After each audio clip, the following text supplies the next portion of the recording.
بسم اللہ الرحمن الرحیم۔ السلام علیکم۔ سلطان صلاح الدین ایوبی رحمۃ اللہ علیہ اپنا دربار لگائے ہوئے بیٹھے تھے اور لوگوں کی فریادیں سن رہے تھے۔ وہ کبھی بھی کسی کی بھی چھوٹی سی چھوٹی بات کو بھی نظر انداز کرنا اپنی توہین سمجھتے تھے۔ اچانک ہی ایک عورت روتی پیٹتی ہوئی محل کے دروازے کے پاس پہنچ گئی، بولنے لگی کہ مجھے سلطان صلاح الدین ایوبی رحمۃ اللہ علیہ سے ہر حال میں ابھی کے ابھی ملنا ہے۔ لیکن سلطان ابھی اندر دوسرے رعایا کا مسئلہ حل کرنے میں مگن تھے، اس وجہ سے اس عورت کو ٹھہرنے کے لیے کہا گیا، لیکن وہ بہت زیادہ ضد کر رہی تھی کہ اسے ابھی کے ابھی اندر جانا ہے اور اپنا مسئلہ سلطان صلاح الدین ایوبی رحمۃ اللہ علیہ کے گوش گزارنا ہے۔ وہ پریشان ہو چکی تھی، اس کی اب حد ختم ہو چکی تھی۔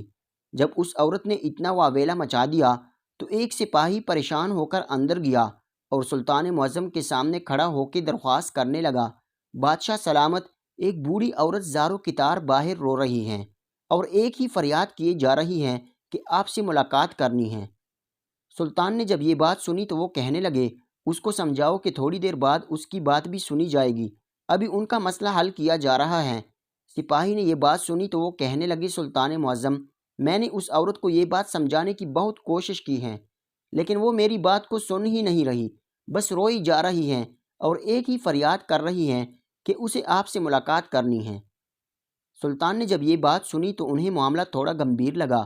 انہوں نے سامنے موجود لوگوں سے کہا کہ آپ لوگ تھوڑی دیر انتظار کر لیں، میں پہلے اس عورت کی بات سن لیتا ہوں، نہ جانے اس کے ساتھ کیا مسئلہ پیش آ گیا ہے۔ انہوں نے یہ بول کر سپاہی کو حکم دیا کہ اس عورت کو عزت کے ساتھ دربار کے اندر لایا جائے۔ سپاہی باہر گیا، اس عورت کو لے کر آ گیا۔ سلطان بہت گہری نگاہوں سے اس عورت کو دیکھ رہے تھے۔ وہ کافی بوڑھی خاتون تھی اور روتے ہوئے دربار میں داخل ہو رہی تھی۔ اندر آتے ہی وہ گھٹنوں کے بل بیٹھ گئی اور سلطان کے آگے ہاتھ جوڑتے ہوئے کہنے لگی، سلطان معظم، میں بہت پریشان ہوں، میری بس ہو چکی ہے، میں آپ کو کس طریقے سے اپنی بات سمجھاؤں، مجھے یہ بات سمجھ نہیں آ رہی۔ سلطان نے اس عورت کے لیے فوراً ہی پانی منگوایا اور اس کو پانی پینے کے لیے دیا اور کہنے لگے، اے بوڑھی خاتون، تم آرام سے اس پانی کو پیو اور اپنا مسئلہ مجھے تفصیل کے ساتھ بتاؤ۔ میں تمہارا مسئلہ سنوں گا اور اس کو حل کرنے کی ہر ممکن کوشش کروں گا۔ اس بوڑھی عورت نے گھونٹ گھونٹ پانی پیا اور ایک گہری سانس لے کر کہنے لگی، سلطان معظم، میری 3 بیٹیاں ہیں اور وہ تینوں ہی جوان ہیں۔ 3 راتوں سے میرے گھر میں قیامت گزر رہی ہے۔ ایک درندہ میرے گھر کے اندر آتا ہے اور میری کنواری بیٹیوں کی عزت لوٹ کر چلا جاتا ہے۔ آپ کو نہیں پتہ سلطان معظم، آپ کی رعایا کی بہت سی لڑکیوں کو وہ درندہ نوچ چکا ہے، ان کا خون پیتا ہے، ان کی عزت کو تار تار کر دیتا ہے۔ آپ کی رعایا میں اب کوئی بھی لڑکی کنواری نہیں بچی۔ سلطان کی واضح طور پر رگیں پھولی ہوئی محسوس ہو رہی تھی۔ انہیں اس قدر غصہ آ رہا تھا کہ ان کا بس نہیں چل رہا تھا کہ وہ ابھی اور اس وقت اس درندہ صفت انسان کو ڈھونڈے اور اس کو جان سے مار دے۔ انہیں یقین نہیں آ رہا تھا کہ ان کی موجودگی میں ان کی رعایا کی عورتوں کے ساتھ اتنا ظلم ہو رہا ہے اور ان کو اس بات کی خبر ہی نہیں ہے۔ انہوں نے خون نشان نگاہوں سے اپنے وزیر کی جانب دیکھا اور گرجتے ہوئے کہنے لگے، یہ عورت کیا بول رہی ہے؟ مجھے سچ سچ بتاؤ، کیا معاملہ چل رہا ہے میری رعایا کے اندر؟ میں ابھی 4-5 دن گشت پر نہیں گیا تو مجھے کچھ معلوم ہی نہیں ہے۔ ان کی آواز پورے دربار میں گونج رہی تھی۔ ان کی آواز خواتین والے حصے میں گئی تو ان کی بیگم بھی جالی کے پاس آ کر ان کی غیظ و غضب کو دیکھ کر گھبرانے لگی۔ یہ آخر ایسا کیا ہو گیا ہے کہ سلطان معظم اتنا زیادہ غصے میں آ گئے ہیں؟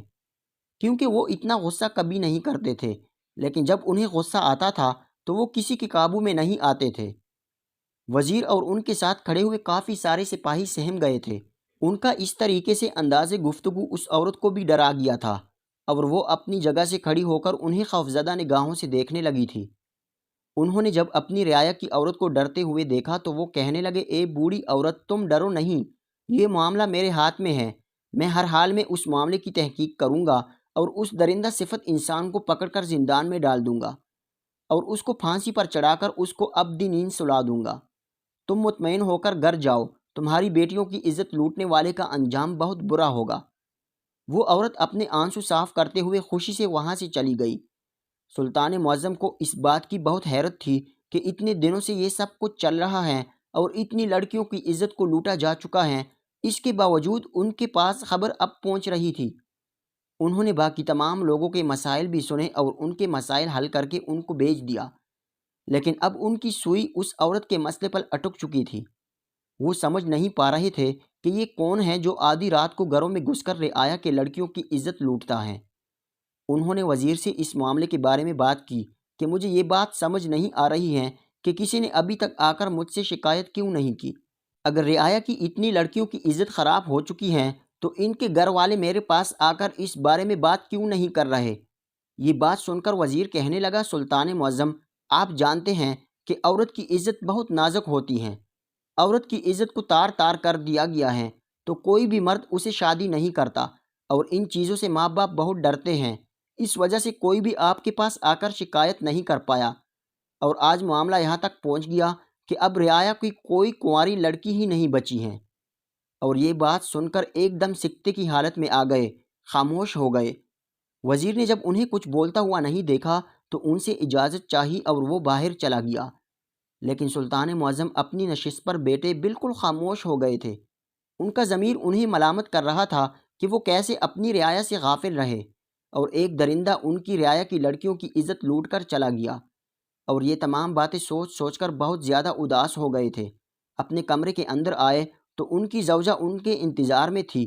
وہ جیسے ہی کمرے کے اندر آئے وہ ان کے قریب آئی اور ان کا حال احوال دریافت کرنے لگی۔ ان سے پوچھنے لگی کہ آپ دربار میں اس وقت اتنا زیادہ غصے میں کیوں آ گئے تھے؟ میں تو آپ کا جاہ و جلال دیکھ کر ہی اندر کی طرف واپس مڑ گئی تھی۔ میں اس معاملے کو سن کر نہیں پائی تھی آخر کیا بات ہو گئی ہے۔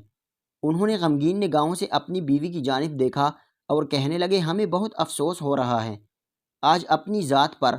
انہوں نے جب یہ بات کہی تو ان کی بیوی بہت زیادہ پریشان ہو گئی۔ وہ کہنے لگی، سلطان معظم، آخر بات کیا ہے؟ آپ اس طریقے سے کیوں بول رہے ہیں؟ تو وہ کہنے لگے، ہمیں اپنی رعایا کا بالکل دھیان نہیں رہا۔ ہماری رعایا کے اندر ایک درندہ صفت انسان بیٹا ہے جو رات کے وقت گھروں میں گھستا ہے، ہماری رعایا کی لڑکیوں کی عزت کو لوٹ لیتا ہے، ان کا خون پی کر واپس چلا جاتا ہے۔ ہمارے لیے یہ بات بہت دردناک ہے کہ ہماری موجودگی کے اندر ہماری رعایا محفوظ نہیں رہی۔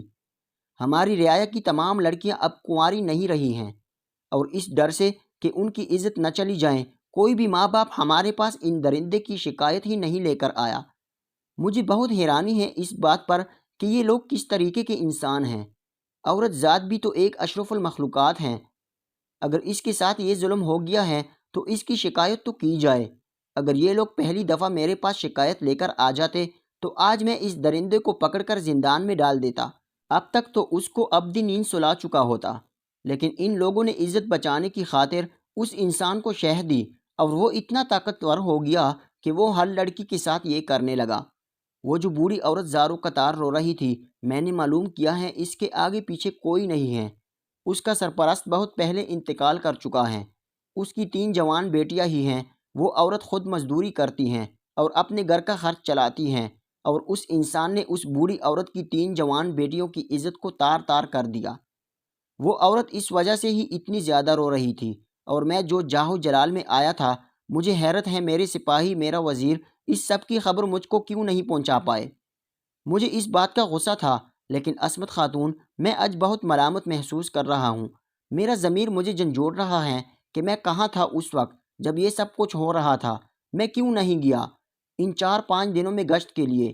اگر میں چلا جاتا تو آج اس طریقے کا منظر میری آنکھوں کے سامنے نہیں آتا۔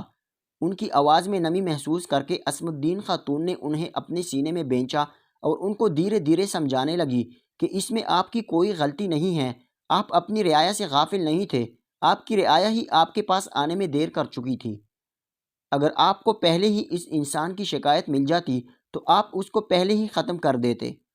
اس کی اس طریقے سے سمجھانے پر وہ خاموش ہو گئے اور ان کی پہلیوں میں نیند کی آغوش میں چلے گئے۔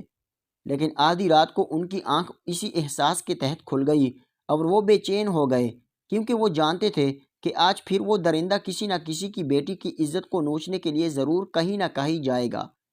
وہ یہی باتیں سوچتے ہوئے بہت زیادہ بے چین ہو رہے تھے۔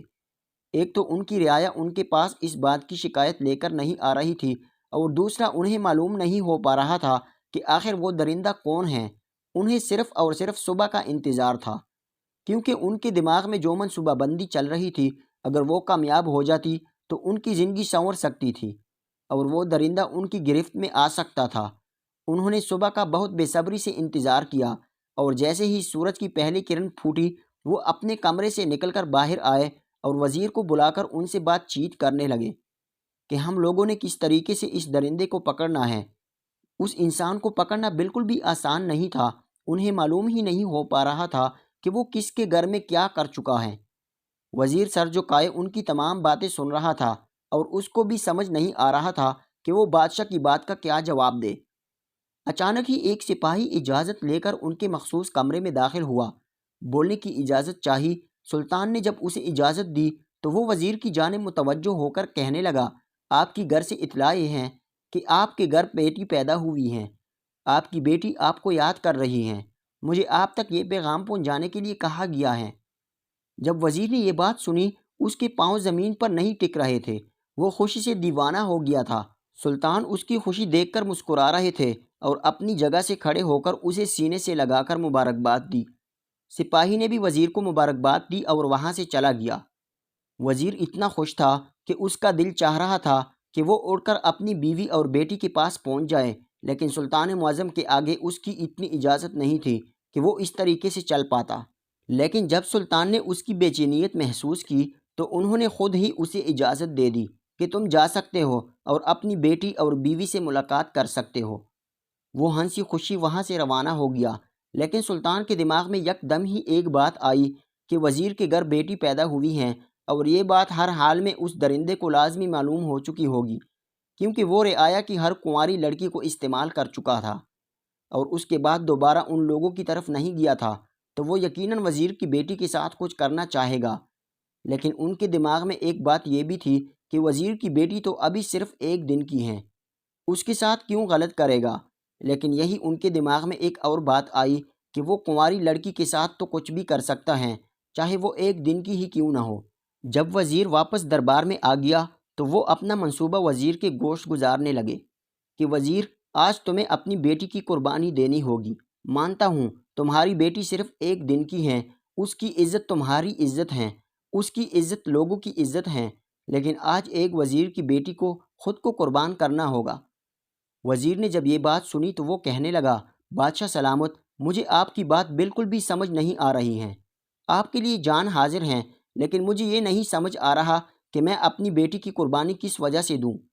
تو وہ کہنے لگے، وزیر، تم جانتے ہو رعایا کی ہر لڑکی اب کنواری نہیں رہی، اور میں نے یہ بات گہرائی میں سوچی ہے کہ تمہاری بیٹی ابھی کنواری ہیں۔ تم نے یہ بات دیکھی کہ وہ درندہ دوبارہ ان لڑکیوں کے پاس نہیں گیا ہے جن کو وہ استعمال کر چکا ہے۔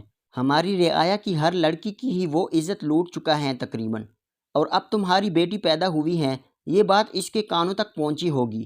صرف تمہاری بیٹی ہی کنواری ہے، ہم لوگ تمہاری بیٹی کو برہنہ کر کے بیچ چوک پر چھوڑ دیں گے اور ہم لوگ آگے پیچھے چھپ جائیں گے۔ جیسے وہ درندہ تمہاری بیٹی کے قریب آئے گا ہم اسے پکڑ لیں گے اور اس طریقے سے سارا سچ ہمارے سامنے آ جائے گا۔ ہمیں معلوم ہو جائے گا کہ وہ درندہ یہ سب کچھ کیوں کر رہا ہے اور اس کو ہم سزا بھی آرام سے دے سکیں گے۔ وزیر نے جب یہ بات سنی تو وہ یکدم پریشان ہو گیا۔ کہنے لگا، بادشاہ سلامت، میں آپ کی بات سمجھ رہا ہوں، لیکن آپ مجھے یہ بتائیں کہ میری بیٹی تو صرف 1 دن کی ہے، وہ درندہ اس کے قریب کیوں جائے گا؟ انہوں نے پھر وہی بات دہرائی کہ تم یہ کیوں بھول جاتے ہو کہ تمہاری بیٹی کنواری ہے؟ وزیر کہنے لگا، بادشاہ سلامت، میری ایک ہی اولاد ہے اور وہ بھی بہت سالوں بعد ہوئی ہے۔ اگر اسے کچھ ہو گیا تو میں جی نہیں پاؤں گا، میری بیوی مجھے چھوڑ کر چلی جائے گی۔ تو وہ کہنے لگے، تم ایک سپاہی ہو، تم اتنی سی بات سے ابھی سے ڈر گئے تو تم آگے کی وزارت کیسے کرو گے؟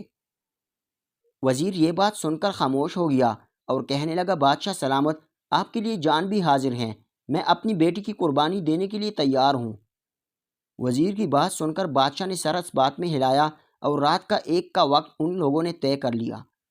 وزیر جب اپنی بیوی سے بیٹی لینے کے لیے گیا تو اس نے سختی سے منع کر دیا کہ میں اپنی بیٹی کسی صورت نہیں دوں گی، لیکن وزیر کے سمجھانے پر اور اپنی بیوی کو یہ یقین دلانے پر کہ تمہاری بیٹی سب کی حفاظت میں ہوگی، بس اس کو ہم لوگ ایک مہرے کے طور پر استعمال کریں گے، تم اسے دے دو، تو نہ چاہتے ہوئے بھی اس کی بیوی نے بجھے دل کے ساتھ اپنی بیٹی دے دی۔ ان لوگوں نے بیچ چوراہے پر برہنہ کر کے بیٹی کو چھوڑ دیا اور آس پاس چھپ کر اس منظر کو دیکھنے لگے کہ آخر کون ہے وہ درندہ جو معصوم لڑکیوں کی عزت کو نوچ رہا ہے، ان کا خون پی رہا ہے۔ سب کی نگاہیں اس بچی پر ہی جمی ہوئی تھی، کیونکہ سب کے لیے اس بچی کی حفاظت بہت ضروری تھی۔ سلطان خاص طور پر اس وجہ سے ہی وہاں پر آئے تھے، ورنہ یہ کام ان کا وزیر اور سپاہی کر سکتے تھے۔ اچانک ہی ان لوگوں نے جب سامنے کا منظر دیکھا، وہ ان کی اوسان خطا کرنے کے لیے کافی تھا۔ ایک 6 فیٹ کا آدمی سر جھکائے ہوئے چلتا ہوا آ رہا تھا۔ سلطان اور ان کے سارے سپاہی ایک دم ہوشیار ہو گئے۔ وہ سمجھ چکے تھے کہ یہ وہی انسان ہے۔ وہ آدمی چلتا ہوا اس بچی کے پاس پہنچ چکا تھا، کیونکہ پیچھے سے 2 سپاہی دھیرے دھیرے اس کی طرف قدم بڑھا رہے تھے۔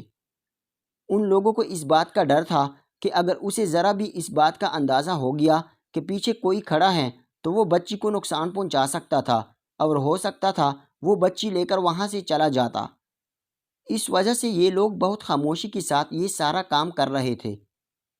کافی دیر تک وہ غور سے اس بچی کو دیکھنے لگا، اور جیسے اس نے جھک کر بچی کو اٹھایا اور اس کی گردن پر جھکنے لگا، ایسے ہی سلطان کے دونوں سپاہیوں نے پیچھے سے انہیں اپنی گرفت میں جکڑ لیا۔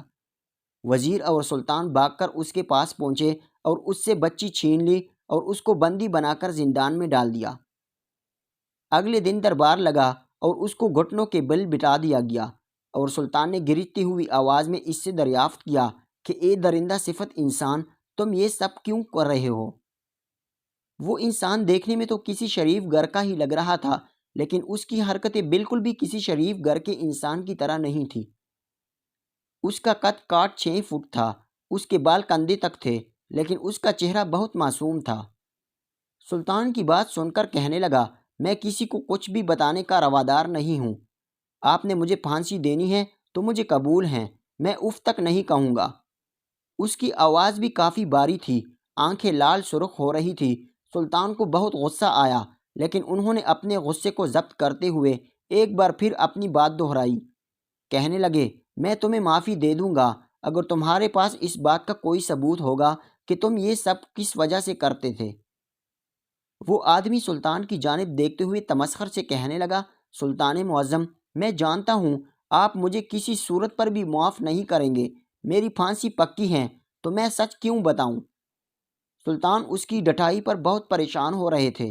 انہوں نے سختی سے کہا، اے بدبخت انسان، جو میں پوچھ رہا ہوں مجھے اس کا جواب دو، نہیں تو میں تمہارے لیے جو پھانسی منتخب کی ہے وہ ختم کروا کر تمہارے لیے اس سے بھی بدتر سزا منتخب کر دوں گا۔ وہ انسان ایک بار پھر مسکرایا، کہنے لگا، اگر مرنا ہی ہے تو کوئی بھی سزا میرے لیے منتخب کی جائے، مجھے منظور ہے۔ سلطان پریشان ہو رہے تھے۔ جب اس بندے نے سلطان کو کافی سے زیادہ پریشان کر دیا تو ایک دم سے کہا لگا کر کہنے لگا، سلطان معظم، بڑا مزہ آیا آپ کو پریشان کر کے۔ اب میں آپ کو تفصیل سے آگاہ کرتا ہوں کہ آخر میں یہ سب کیوں کر رہا تھا۔ میں جانتا ہوں اس سب کے باوجود بھی مجھے پھانسی ضرور دیں گے، کیونکہ میں گنہگار ہوں۔ میرے ساتھ ایسے ہی ہونا چاہیے، اور یقین جانے میں اس بچی کے قریب صرف اور صرف اس وجہ سے گیا کہ وہ سردی کے اندر برہنہ تھی، اور میں اسے ڈھکنے کی خاطر اس کے قریب گیا تھا۔ میرا اور کوئی منصوبہ نہیں تھا۔ آپ کی رعایا کے اندر ایک انسان تھا جس نے میری محض 8 سالہ بہن کے ساتھ زیادتی کی تھی، اور جب میں اسے اس بات کا حساب دینے کے لیے گیا تو اس نے مجھے بہت مارا پیٹا اور دھتکار کر گھر بھیج دیا۔ میں اس وقت کمزور تھا، میں کچھ نہیں کر پایا، اور اس کو یہ دھمکی دے کر وہاں سے لوٹ آیا کہ میں یہ بات سلطان تک پہنچا دوں گا۔ اس انسان نے اس بات کے بعد میرے پورے خاندان کو ہی تباہ و برباد کر دیا۔ اس نے میرے ماں باپ اور میرا ایک اور بھائی جو محض 10 سال کا تھا اسے درندوں کی طرح مار کر پھینک دیا، اور میری 8 سالہ بہن جو نے ڈالچی تھی اس کو بھی ختم کر دیا۔ میرے لیے یہ سب عمل کسی جھٹکے سے کم نہ تھا۔